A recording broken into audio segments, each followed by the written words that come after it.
it higher, but I'm always very careful with it. I do it higher with my horses who know it, who are always schooled with it, especially if you have a good horse, which has quite an active hind end. It's not such a big amount for them, not such a big extra work to step over the poles, if they anyway have quite a good stepping hind leg under the center of gravity. But then you make it higher, so you have another extra muscles which you can reach. And then I would gradually put it on the second height. And for the jumping, I always make it on the highest, because horses figure it more out like it is a jump. If it's really on the ground, it's just a canter stride. It has nothing to do with sitting them up.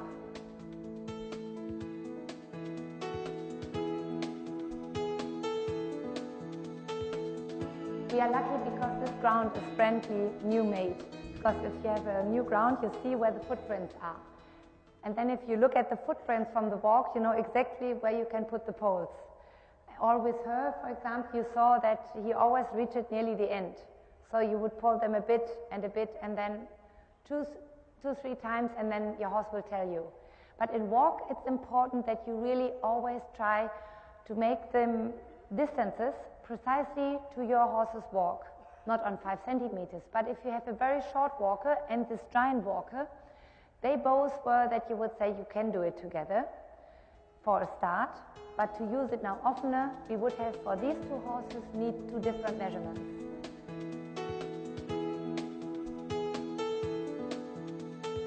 And also sometimes the older horses, because first of all, they really like it and they enjoy it and have some different thing.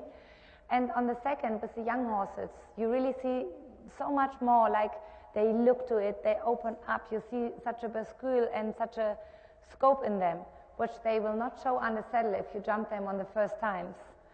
And with the older horses, I find out also that they just enjoy it and look to the fence and are sharpened.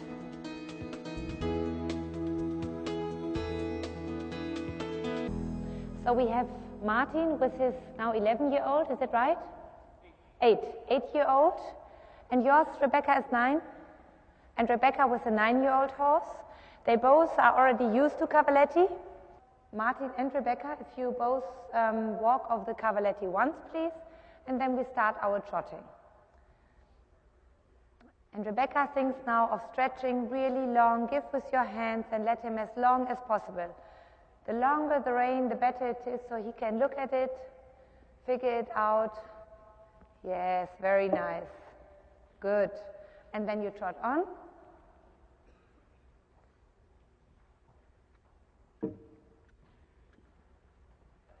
So you try to walk as active as you can, Martin. Good. Yes. Doesn't matter. He came a little bit short and still he figured it out. Then trot on and do rising trot. And make sure your hands are closed together at the wither, more together.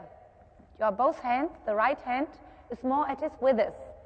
So the rein will support him on his neck. So they have much more security instead of wide hands where they're searching for contact. So always you as a rider have your hands in front of the wither. So in the warm-up, always make sure it's working trot. The trot is engaged and active from behind into your hand. Go on the middle circle and we trot over the Cavalletti. First, both go on the left hand, stay here on the middle circle, left hand.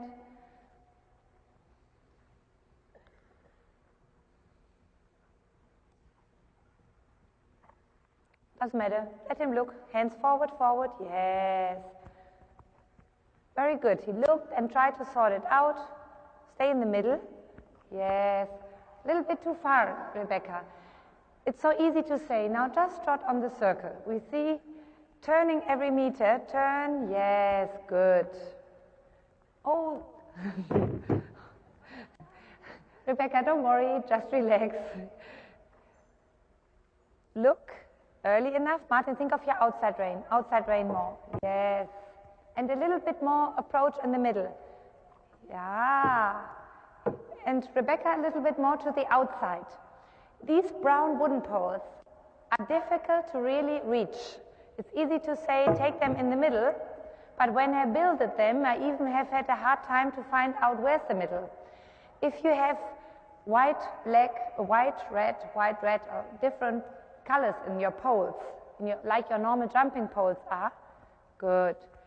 It's much easier because then you can say, stay really on the white in the middle, or stay a little left or right from it. What I often do is, I have white Cavallettis and put a red, white marker, white strip in the middle, and then the riders can really know, oh, I'm really on my proper line, or I stay a little bit more out. It's just a help for your eye to focus on. Good, and again. Yes. And Martin, now you can ask him to go a little bit more to the outside, because then he has to work a little harder. So you push with your inside leg into your outside hand and try to engage him for a little bit bigger trot step. Yeah. So he has to reach out more with his front. And now we look at for Rebecca's horse. His hind legs are sometimes, although he has quite a swinging trot, sometimes his hoof is too much in the sand. Good. Yeah. And then you must find out. Now he did a little step in here. And you must find out, oh, this was a bit too far. So next time, Martin stays now a little bit more in. Oh, you heard it? I open up. Good. That was good. And look now one more time at Rebecca's horse's hind legs. Sometimes it just takes the hoof too much in the sand. Good. Much better. But while she's going over the Cavalletti, he has to lift them higher and comes much more under the center of gravity. So I want this action for a more brilliant trot step. Good. Now change rein. Good. And try to really use that bending line to stretch. And then you come on the middle circle and we do it a few rounds on the right hand.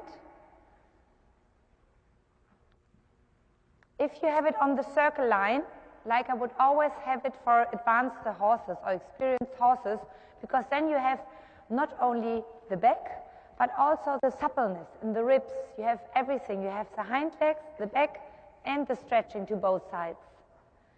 Important is, like Martin does now, he looks early enough.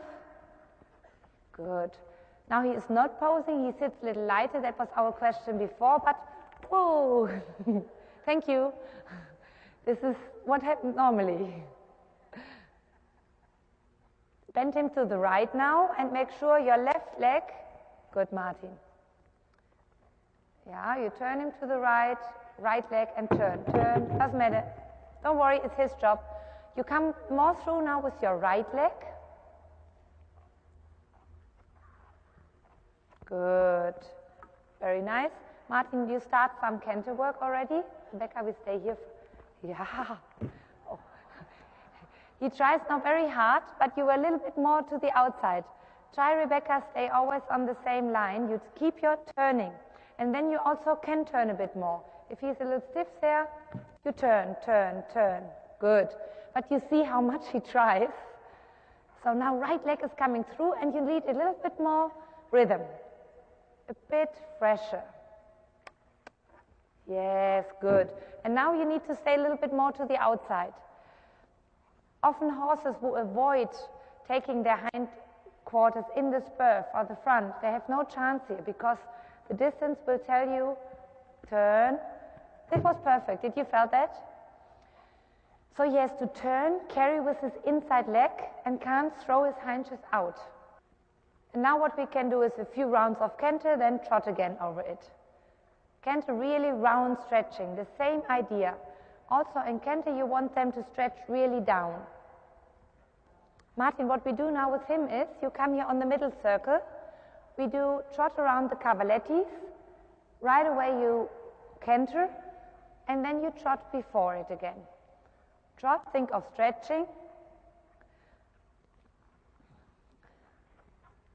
Turn, good.